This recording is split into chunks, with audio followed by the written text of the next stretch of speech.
ఒకిద్దరు pan Indian స్టార్‌లు కలిసి cinema చేస్తున్నారంటే అంచనాలు భారీగా ఉంటాయి. అదే 'ప్రభాస్' లాంటి కటౌట్‌తో 'కేజీఎఫ్' లాంటి ఒక కంట్రీ మొత్తాన్ని షేక్ చేసినటువంటి ఒక డైరెక్టర్ సినిమా చేస్తున్నాడంటే ఖచ్చితంగా అంచనాలు పీక్స్‌లో ఉంటాయి. ఆటిని రీచ్ అవ్వడం కోసం అని చెప్పేసి ఈ సినిమా సెప్టెంబర్ 28న రిలీజ్ కావాల్సుండే. కానీ అక్కడి నుంచి పోస్ట్‌పోన్ అవ్వడం, ఆ తర్వాత నుంచి ఈ సినిమా దాదాపు 3, 4 నెలలుగా ఆడియన్స్ మైండ్‌లో అట్లా అట్లా నానుతానే ఉంది. సినిమా ఎలా ఉంటుందా? ఎలా ఉంటుందా? అని చాలా చాలా ఈగర్‌గా ఎదురు చూసారు. ఫైనల్‌గా సినిమా రిలీజ్ అయింది. సో, 'ప్రశాంత్ నీల్' 'కేజీఎఫ్ 1', 'కేజీఎఫ్ 2' తర్వాత చేసిన సినిమా. ప్రస్తుతం 'ప్రభాస్' 'బాహుబలి' తర్వాత కంటిన్యూయస్‌గా హ్యాట్రిక్ ఫ్లాపులు చూసాడు. 'సాహో', 'రాధేశ్యామ్', 'ఆదిపురుష్' లాంటి ఫ్లాపుల తర్వాత చేసిన సినిమా. అయినా సరే ఈ సినిమాకొచ్చేసరికి 'ప్రభాస్' సంబంధించిన ఇమేజ్ కానీ, క్రేజ్ కానీ ఏమాత్రం చెక్కు చెదరలేదు అనడానికి ఈ మూవీకొచ్చినటువంటి ఓపెనింగ్స్ కానీ, అడ్వాన్స్ బుకింగ్‌లు కానీ ఒక ప్రూఫ్ అనుకోవచ్చు. మొత్తం ప్రపంచవ్యాప్తంగా అదే స్థాయిలో ఒక మేనియా అనేది కనిపించింది 'ప్రభాస్' సంబంధించి. సో, మరి ఈ సినిమా ఎలా ఉందనేది ఇప్పుడు చూద్దాం. 'సలార్' మూవీ కథగా చూస్తే ఇది 17వ శతాబ్దంలో ప్రారంభమవుతుంది. మనకి పాకిస్తాన్, భారత్ సరిహద్దుల్లో ఆ కాలంలో పాకిస్తాన్, భారత్ సరిహద్దులో ఉన్నటువంటి ఒక ప్రాంతాన్ని ఏర్పాటు చేసుకున్నటువంటి కొన్ని తెగలు బందిపోటు దొంగలుగా మారి ఆ చుట్టుపక్కల ప్రాంతాలన్నీ దోచుకొని వచ్చి ఈ ఖాన్సాని అనే ప్రాంతంలో దాచుకుంటారు.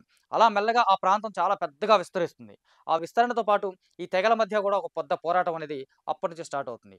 అందుకని కాలక్రమంలో వీళ్ళు భారతదేశానికి స్వాతంత్రం వచ్చిన తర్వాత కూడా దేశంలో కలవకుండా సెపరేట్‌గా ఉంటూ దేశాన్ని శాసించేంతటువంటి పవర్‌ని, వెపన్స్‌ని, ఆయుధాల్ని, డబ్బుని వీళ్ళు సమకూర్చుకొనుంటారు. అంచేత వీళ్ళు దేశంలో ఇటు పాకిస్తాన్‌లో గాని, ఇటు భారత్‌లో గాని కలవకుండా వాళ్ళు సెపరేట్‌గా ఒక ప్రాంతంగా ఉండిపోతారు. సినిమాకి ఇది ఫిక్షనల్ టౌన్ అనుకోవచ్చు మనం. ఆ ప్రాంతం నుంచి వాళ్ళు దేశాన్నే శాసించేంతటి స్థాయికి ఎదుగుతారు. కానీ తమలో తమకు గొడవలు రాకూడదని చెప్పేసి రాజమన్నారు అనే ఒక పర్సన్ ఒక ఒక రూల్ బుక్ లాంటిది ఒకటి తయారు చేస్తాడు. సింపుల్‌గా ఆ ప్రాంతానికి ఒక రాజ్యాంగం అనుకోవచ్చు. దాని ప్రకారం ఏ తెగల వాళ్ళు ఎక్కడెక్కడ అధికారం ఒక కింగ్‌లాగా ఎవరుండాలి. ఆ తర్వాత అంటే ఒక సంస్థానంలాగా ఏర్పాటు చేస్తారు. ఒక రాజ్యం లాగా రాజు, మంత్రి కింద బంటు ఇట్లాగా ఆ ప్యాటర్న్‌లో ఒకటి తయారు చేస్తాడు.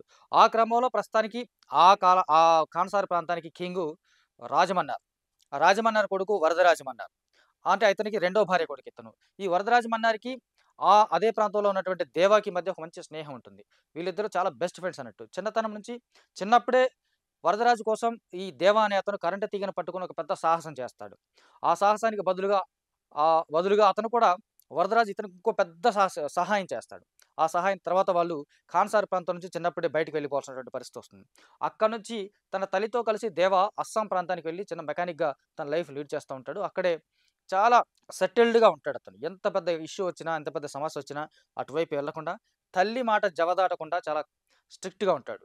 అలాంటి దేవా దగ్గరికి అమెరికా నుంచి అనుకోకుండా ఇండియాకొచ్చినటువంటి ఆద్య అనే అమ్మాయిని కాపాడాల్సినటువంటి ఒక బాధ్యతొస్తుంది. ఈ ఆద్య కోసం దేశవ్యాప్తంగా ఉన్న చాలా మంది వెతుకుతా ఉంటారు. ఎందుకు ఎవరి ఆద్య అనేది మనకి తర్వాత తెలుస్తుంది. ఈ ఆద్యని కాపాడే క్రమంలో వాళ్ళ అమ్మ మాట చెప్పేంత వరకు విని, ఒక పెద్ద యుద్ధానికే దిగుతాడు. అతను అంతవరకు కామ్‌గా ఉన్నా అతనిలో ఒక విస్ఫోటనం ఉంది. ఒక తెలియని ఒక రకమైనటువంటి వెనక ఒక చాలా పెద్ద భావోద్వేగం ఉంది అన్న విషయాన్ని మెల్లమెల్లగా ఎలివేట్ చేస్తూ దర్శకుడు ఫస్ట్ హాఫ్ మొత్తం లాగించేస్తాడు. ఆ క్రమంలో ఈ ఆద్య ఎవరు అనేది తెలియకపోయినప్పటికీ కూడా ఆద్యని కాపాడాల్సిన బాధ్యత ఇతనికుందని తెలుస్తుంది. ఆ క్రమంలో ఆమెను కాపాడడానికి ఒక పెద్ద యుద్ధానికి దిగుతాడు. ఆ యుద్ధం తర్వాత ఏం జరిగింది? లేదు క ఆ యుద్ధానికి ముందేం జరిగింది? అసలు ఆద్య ఎవరు? ఇతను చిన్నప్పుడే విడిపోయినటువంటి వరదరాజ మన్నారు ఎక్కడికెళ్ళాడు? అతను ఎలా ఉన్నాడు? దేవ కూడా ఒక ప్రాంతాన్ని లేదా ఆ ప్రాంతంలో అంత కామ్‌గా ఎందుకున్నాడు అనేది మనకి ఓవరాల్‌గా మిగతా కథ చూస్తే తెలుస్తుంది. సింపుల్‌గా చూసుకుంటే 'సలార్' సినిమాకి సంబంధించి మొదటి నుంచి కనిపించేదేంటంటే కటౌట్. 'ప్రభాస్ కటౌట్' చూడాలి. Of course cutout is fine. But content పరంగా చూసుకుంటే 'సలార్' చాలా వీక్‌గా ఉందని చెప్పాలి. ఎక్కడ action episodes high voltage action episodes ఉన్నప్పటికీ కూడా వాటిని కనెక్ట్ చేసేటువంటి ఎమోషన్ ఎక్కడ కనిపించదు. 'ప్రభాస్' ఫైట్ చేస్తుంటాడు 'శృతి హాసన్' కాపాడడం కోసం అని ఫస్ట్ హాఫ్‌లో. 'శృతి హాసన్' కాపాడడం కోసం తను ఫైట్ చేస్తుంటాడు. ఎప్పుడు ఫైట్ చేస్తాడా అని ఒక మాస్ ఆడియన్స్ గాని, కామన్ ఆడియన్స్ గాని ఎదురు చూస్తున్నప్పుడు ఆ మూమెంట్ దాటిపోతుంది. అటు హుస్సూరుమనుకున్న టైంలో మళ్ళీ ఒక మూమెంట్. ఆ మూమెంట్ చాలా పురాతనమైనటువంటి ఎత్తుగడ. తల్లి మాట కోసం ఎదురు చూడడం, ఆమె చెప్పగానే లేదా కనుసైగ చేయగానే అప్పుడు అతను రంగంలో దిగడం. ఇదే ప్యాటర్న్ మనకి 'ప్రభాసే' నటించినటువంటి 'రాఘవేంద్ర' సినిమాలో కూడా కనిపిస్తుంది. అతను కోపాన్ని కంట్రోల్ చేయడం కోసం చివరిలో తల్లిదండ్రులు చెప్పేంత వరకు చాలా అవమానాలు ఫేస్ చేస్తాడు. ఆ తర్వాత మళ్ళీ తిరగబడతాడు. అదే ప్యాటర్న్ ఇక్కడ కూడా కనిపిస్తుంది. ఫస్ట్ హాఫ్ మొత్తం ఇలాగ ఇతను మెకానిక్‌గా అస్సాంలో ఉంటూ లేదా ఆ పాత్రకు సంబంధించినటువంటి విపరీతమైన బిల్డప్‌లు. చాలామంది ఆ పేరు చెప్పగానే ఉలిక్కి పడతా ఉంటారు. అప్పటిదాకా ఆయా ప్రాంతాల్ని లేదా 2, 3 రాష్ట్రాల రాజకీయాలను శాసించగలిగిన నాయకులు కూడా ఈ దేవా పేరు చెప్పగానే ఉలిక్కిపడడం. ఇతని నేపథ్యం మీద చాలా భారీగా ఉంది. ఇతను చాలా ఒక వయలెంట్ పర్సన్ అన్న విషయం మనకు తెలియకుండానే ఎలివేట్ అవుతుంటుంది. ఇది ప్రశాంత్ నీలు దర్శకత్వంలో ఉన్నటువంటి టెక్నిక్ ఇది. ఆయన టెక్నిక్. మామూలుగా సీన్ డైరెక్ట్‌గా కన్వే చేయకుండా బిల్డప్ ఇస్తుంటాడు. దానికి సంబంధించినటువంటి రెసెంబలెన్స్ సీన్ ఇంకెక్కడో ఉంటుంది. ఈ 2 కనెక్ట్ అవ్వడం అనేది ఇంపార్టెంటు. ఆ కనెక్షన్‌కి ఒక ఎమోషనల్ కంటెంట్ ఉంటే గనక ఖచ్చితంగా ఆడియన్స్ కనెక్ట్ అవుతారు. బట్ ఈ సినిమాలో కంప్లీట్‌గా మిస్ అయింది ఇది. మనకి ఈ యాక్షన్ ఎపిసోడ్ గాని, ఆ తర్వాత వచ్చేటువంటి 'ఖాన్ సార్' ఎపిసోడ్ గాని, 'ఖాన్ సార్' ఫ్రెండ్ కోసం తను 'ఖాన్ సార్' వెళ్ళడం, అక్కడ ఊహించింది ఎలాగో ఫ్రెండ్‌కి సాయం చేస్తాడు తను ట్రైలర్‌లోనే ఆల్మోస్ట్ కథంతా చెప్పినాడు. ఫస్ట్ పార్ట్‌కి సంబంధించి. అదే సింపుల్‌గా కనిపిస్తుంది. కాకపోతే ఈ 'సలార్' లేదా 'దేవా' అనే వ్యక్తి రంగంలో దిగి ఫైట్ చేయడానికి తీసుకున్నటువంటి సన్నివేశాలు కానీ, అందుకోసం ఏర్పాటు చేసుకున్నటువంటి సీక్వెన్స్‌లు కానీ, సహనానికి పరీక్ష పెడతాయి. ఎంత అంటే అతను ఒక చిన్న పిల్లకి సంబంధించినటువంటి అదే ప్రాంతంలో 'ఖాన్ సార్' ప్రాంతంలో ఉన్నటువంటి మరో తెగకు చెందిన వ్యక్తి అమ్మాయిల్ని చేర్చబట్టడం, దానికి సంబంధించినటువంటి ఒక భారీ సీక్వెన్సు అది చాలా సహనానికి పరీక్ష పెడుతూ ఉంటుంది. అలాగే ఈ తన ఫ్రెండ్ కోసం వరదరాజులకు సహాయం చేయడానికి వచ్చిన ఈ వ్యక్తి అతన్ని కాపాడడానికి కూడా చాలా టైం తీసుకుంటా ఉంటారు. ఇది కామన్‌గా చూస్తున్నప్పుడు ఏమనిపిస్తుందంటే ఇతను ఎందుకు టైం తీసుకుంటున్నాడు అనుకున్నప్పుడు దానికి సరైన జస్టిఫికేషన్ అవసరం ఉంటుంది. అది ఇక్కడ పూర్తిగా మిస్ అవుతుందన్నట్టు. అంటే ఏదో లాగుతున్నట్టు, లాగుతున్నట్టు. చివరికి చిన్న పాపకు సంబంధించినటువంటి అక్కడ ఫైట్ కూడా వెరీ ఎక్స్‌పెక్టెడ్. అతను అంతకు ముందే దాన్ని కొంచెం స్టడీ చేసుంటాడు. కొంచెం తెలుసుకొనుంటాడు. అక్కడికొచ్చిన తర్వాత అక్కడ ఫైట్ జరుగుతది. అక్కడ ఎవరైతే ఏ మిస్టేక్ చేయకూడదో అదే పెద్ద మిస్టేక్ అక్కడ చేసుంటాడతను వరదరాజుల సమక్షంలో. ఇది ఆ తెగకు సంబంధించి ఒక పెద్ద యుద్ధానికి దారితీస్తుంది. ఆ యుద్ధంలో ఎవరు గెలుస్తారు, ఎవరు ఓడిపోతారని తెలిసినప్పటికీ కూడా క్లైమాక్స్‌కొచ్చేసరికి ఒక బ్యూటిఫుల్ ట్విస్ట్‌తో ఎండ్ చేశాడు ప్రశాంత్ నీల్. అది మోస్ట్‌లీ కొంతవరకు రెగ్యులర్‌గా సినిమాలు చూసే వాళ్ళకి అది ఊహించగలిగే ట్విస్ట్ అయినప్పటికీ కూడా, ఊహించకపోతే మాత్రం ఖచ్చితంగా ఒక మంచి ట్విస్ట్ అవుతుంది. ఆ ట్విస్ట్‌తో సెకండ్ పార్ట్‌కి లీడ్‌గా తీసుకున్నాడు. ఆ సెకండ్ పార్ట్ సరిపోయేంత లీడ్ అయితే ఈ ఈ ట్విస్ట్‌లో ఉంది. క్లైమాక్స్‌లో ఉంది కానీ, ఫస్ట్ పార్ట్‌లోనే సినిమాలో మ్యాటర్ ఏముంది అంటే మాత్రం ఖచ్చితంగా పెద్దగా ఏం కనిపించదు మనకు. మనకి 'కేజీఎఫ్‌నే' చూసుకుంటే చాలామంది 'కేజీఎఫ్‌తో కంపేర్ చేయొద్దు. 'కేజీఎఫ్' చూడకుండా ఇది చూడండి అని చెప్తున్నారు. 'కేజీఎఫ్' అనే కాదు ఏ పెద్ద సినిమా తీసుకున్నా, ఏ భారీ బడ్జెట్ సినిమా తీసుకున్నా, బిగ్ స్టార్ సినిమా తీసుకున్నా సరే, వాళ్ళు ఫైట్ చేస్తున్నారా, యాక్షన్ చేస్తున్నారా, లేదా ఒక పెద్ద వర్గానికి కొమ్ము కాస్తున్నారా, నాయకత్వం వహిస్తున్నారా, ఇవన్నిటికి సంబంధించి ఒక ఎమోషనల్ కంటెంట్ అనేది ఉంటుంది. వాళ్ళు ఎందుకు పోరాటం చేస్తున్నారు అనే దానికి ఒక పాయింట్ ఉన్నప్పుడు, ఆ పాయింట్ ఆడియన్స్‌కి కనెక్ట్ అయినప్పుడు మాత్రమే వాళ్ళ యుద్ధమైనా, వాళ్ళ ఫైట్ అయినా ఏదైనా సరే కన్వే అవుతది. బట్ ఈ సినిమాలో మన 'కేజీఎఫ్‌లో' చూసుకుంటే హీరో పోరాటం, వాళ్ళ అమ్మ సెంటిమెంటు, వాళ్ళ అమ్మ కోరిక మేరకు అతనేదో బంగారాన్ని సంపాదించటం. ప్రతి క్షణం అతనికి ఆ సెంటిమెంటు కనిపిస్తా ఉంటుంది. తద్వారా అది ఆడియన్‌కి కనెక్ట్ అయింది. అలాంటి కనెక్టింగ్ పాయింట్ ఒక్కటి కూడా ఈ 'సలార్ సీజ్ ఫైర్‌లో' కనిపించదు. అలాగే 'సలార్ సీజ్ ఫైర్' అంటే కూడా ఒక ఈ కాన్సార్‌కి సంబంధించి ఒక మీనింగ్ ఇచ్చారు యాక్చువల్‌గా. యుద్ధం. దాంట్లో కాన్సార్‌కి సంబంధించినట్టు ఆధిపత్య పోరాటం జరగడం. ఆధిపత్య పోరాటంలో రాజమన్నారు బయటికెళ్ళిపోతే, అక్కడ ఆయనకు తన వారసుడిగా ఉన్న వరదరాజుల మీద దాడి చేసి మిగతా వాళ్ళందరూ అతన్ని చంపేసి, మిగతా తెగల వాళ్ళు ఆధిపత్యం కోసం ఆ ఇంట్లోనే రాజకీయాలు. ఇవన్నీ కూడా చాలా మనకు almost black and white Vithalacharya కాలం నుంచి వస్తున్నటువంటి రాజుల కాలంలో ఉన్న సినిమాలకు సంబంధించినట్టు కనిపించే సీక్వెన్స్‌లే. కాకపోతే ఇక్కడ ఎలివేషన్ అనేది భారీగా కనిపిస్తుంది. అంటే 'ప్రభాస్' లాంటి కటౌట్ ఆబ్వియస్‌లీ కటౌట్ అని చెప్తున్నారు కాబట్టి, అలాంటి కటౌట్‌ని పెట్టుకొని ఓ రేంజ్‌లో ఎలివేషన్ ఇవ్వడం. ఆ ఎలివేషన్ తీరా దగ్గరికి వెళ్ళాక మళ్ళీ డౌన్ అవ్వడం. మళ్ళీ ఎప్పటికో అతను పికప్ అయిపోయి ఒక ఫైట్ చేయటం. ఆ ఫైట్‌లు గూడా ఫస్ట్ హాఫ్‌లో ఉన్న 2 ఫైట్‌లు, ఆ 3 ఫైట్‌లు చూసుకుంటే 'ప్రభాస్' తన చేత్తో ఒక 10 మందిని కొడుతుంటే చూడడం హ్యాపీగా అనిపిస్తుంది. చూసేవాళ్ళకి ఒక హై మూమెంట్ వస్తుంది. తను అదే పనిగా గన్నులు పట్టుకొని కాల్చేయడము, భారీ గన్నులు పెట్టి కాల్చేయడము, లేదా ఒక కత్తిచ్చేసి ఏదో పిచ్చి మొక్కల మీద విపరీతంగా నరికేయమన్నట్టుగా ఎవరో చెప్పేసినట్టుగా ఆహ్, ప ఈ ఒట్టిపోయిన అరటి తోటని కొట్టేసినట్టుగా మనుషులు నరుక్కుంటూ పోతా ఉంటే అది ఒక దశ దాటిన తర్వాత ఒక వెగటు కలుగుతా ఉంటది. ఈ సినిమాలో కూడా క్లైమాక్స్ ఫైట్ చూస్తే అలాగే ఉంటుంది. ఏదో నరుకుతా ఉంటారు. కంప్లీట్‌గా అతనికి ఏమాత్రం ఎంత పెద్ద కటౌట్ అయినప్పటికి కూడా చిన్న దెబ్బ తగలదు. ఏముండదు. అసలు ఆ ఎమోషనల్ కంటెంట్ 'ప్రభాస్' ఉన్నాడు కాబట్టి కొట్టేస్తాడు. 'ప్రభాస్' ఉన్నాడు. Of course there is cutout. కానీ కంటెంట్ కూడా ఇంపార్టెంట్ కదా! ఆ కంటెంట్ మిస్ అవ్వడం వల్ల ఈ 'సలార్ సీజ్ ఫైర్' చూస్తున్నంత సేపు సెకండ్ హాఫ్ మరీ బోరింగ్‌గా ఉంటుంది. లాగింగ్‌గా ఉంటుంది. ఆ 'ఖాన్ సార్‌కి' సంబంధించినటువంటి ఏదైతే ఎపిసోడ్స్ ఉన్నాయో అవన్నీ చాలా అవసరానికి మించి చాలా ఎక్కువ టైం తీసుకున్నారు. అయితే వీళ్ళు చెప్పిందేంటంటే ఇక్కడ 'శృతి హాసన్' పాత్రను కూడా ఈ సెకండ్ పార్ట్ వినడానికి ఒక శ్రోతగా పెట్టుకున్నట్టుగా ఉంది. యాక్చువల్‌గా 'శృతి హాసన్' ఫస్ట్ హాఫ్‌లో తను చాలా కీలకంగా ఉంటుందేమో సినిమాలో అనుకున్న వాళ్ళకి ట్విస్ట్ ఇస్తూ, సెకండ్ హాఫ్‌లో కేవలం 'ఖాన్ సార్' కథ వినడానికి ఒక శ్రోత కావాలి. అది తద్వారా మనకి చేరాలన్నట్టుగా ఆ పాత్రని కేవలం అట్లా పక్కకు పరిమితం చేశారు. బట్ 'శృతి హాసన్‌కి' కానీ మిగతా ఈ సీక్వెన్స్‌లో కనిపించిన చాలా సీక్వెన్స్‌లకి సెకండ్ పార్ట్‌తో లింక్ ఉంటుంది అనేది మాత్రం అర్థమవుతుంది. కానీ, ఆ సెకండ్ పార్ట్‌లో ఉన్న లింకులు ప్రేక్షకులు ఊహించలేడు కాబట్టి, ఇక్కడ తన ఊహకి అందని సీక్వెన్స్‌లు జరుగుతున్నాయి కాబట్టి, తన కన్వే అవ్వని సన్నివేశాలు ఉన్నాయి కాబట్టి, ఖచ్చితంగా బోర్ ఫీల్ అయ్యే అవకాశాలున్నాయి. బట్ ఎలా చూసుకున్నా 'ప్రభాస్' ఫ్యాన్స్‌కి మాత్రం ఈ సినిమా చాలా రోజుల తర్వాత మనకి 'సాహోలో' చూసుకున్నప్పుడు హై ఎండ్ యాక్షన్ ఎంటర్‌టైన్‌మెంట్ ఉంది. 'సాహోలో' కూడా కొంచెం ఎమోషనల్ కంటెంట్ ఉన్నప్పటికీ దాంతో కంపేర్ చేస్తే ఇందులో ఎమోషన్ అసలు పూర్తిగా మిస్ అవుతుంది.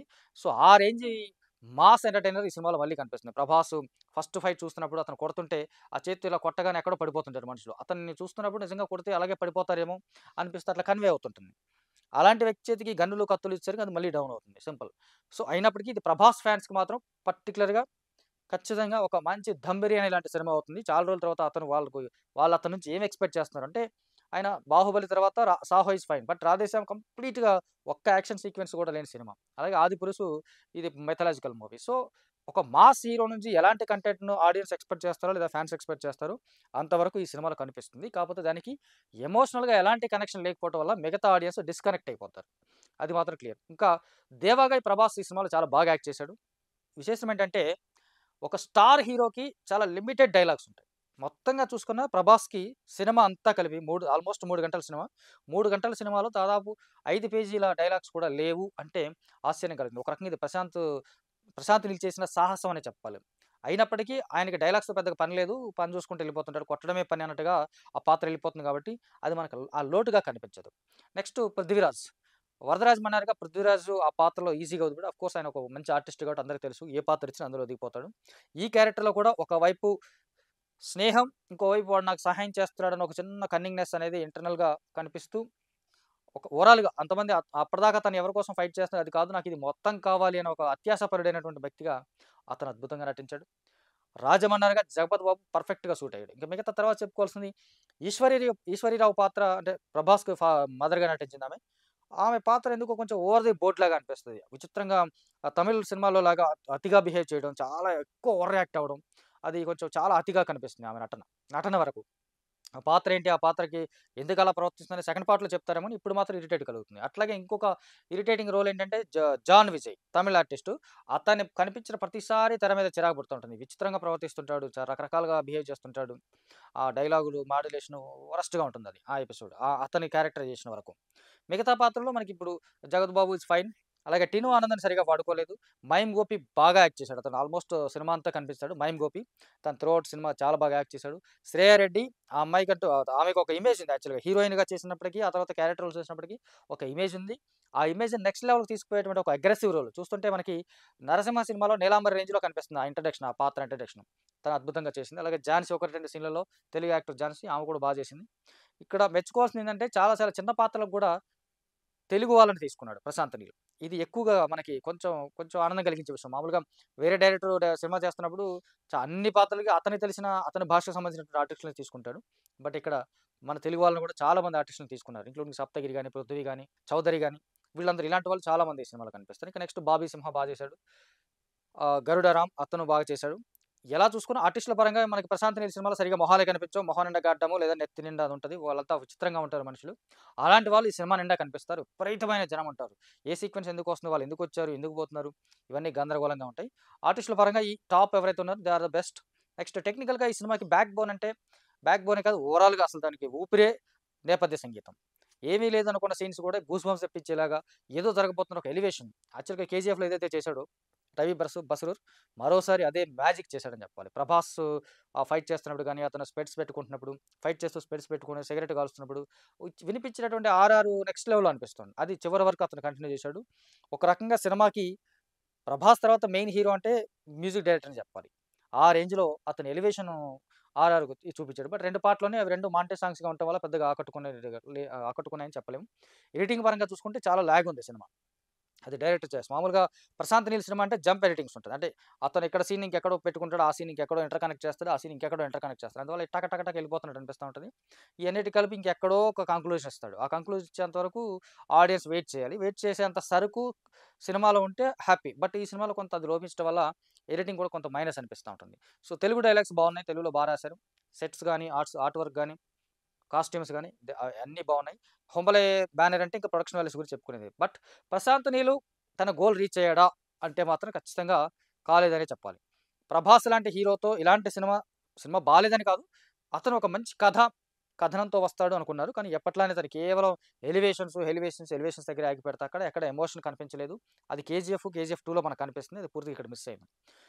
అంచేత 'ప్రభాస్' నుంచి లేదా 'ప్రభాస్' లాంటి హీరో చేతిలో పడ్డప్పుడు 'ప్రశాంత్ నీల్' నుంచి మరి ఈ కంటెంట్ ఎక్స్‌పెక్ట్ చేయలేదనేది మాత్రం చాలా మంది కూడా అనుకుంటున్నటువంటి మాట. అయినా సరే కమర్షియల్‌గా ఈ సినిమా నెక్స్ట్ లెవెల్‌కెళ్తుంది. ఒక బిగ్గెస్ట్ బ్లాక్ బస్టర్ అవుతుందనేది ట్రేడ్ అనలిస్టులు చెప్తున్నారు. అవుతుందా లేదా అనేది మనకి మరో 2, 3 రోజుల్లో తెలుస్తుంది. ఓవరాల్‌గా చూసుకుంటే 'సలార్' అనేది యాక్షన్‌లో హై వోల్టేజ్‌లో ఉంటే ఎమోషన్స్‌లో కంప్లీట్‌గా లెస్.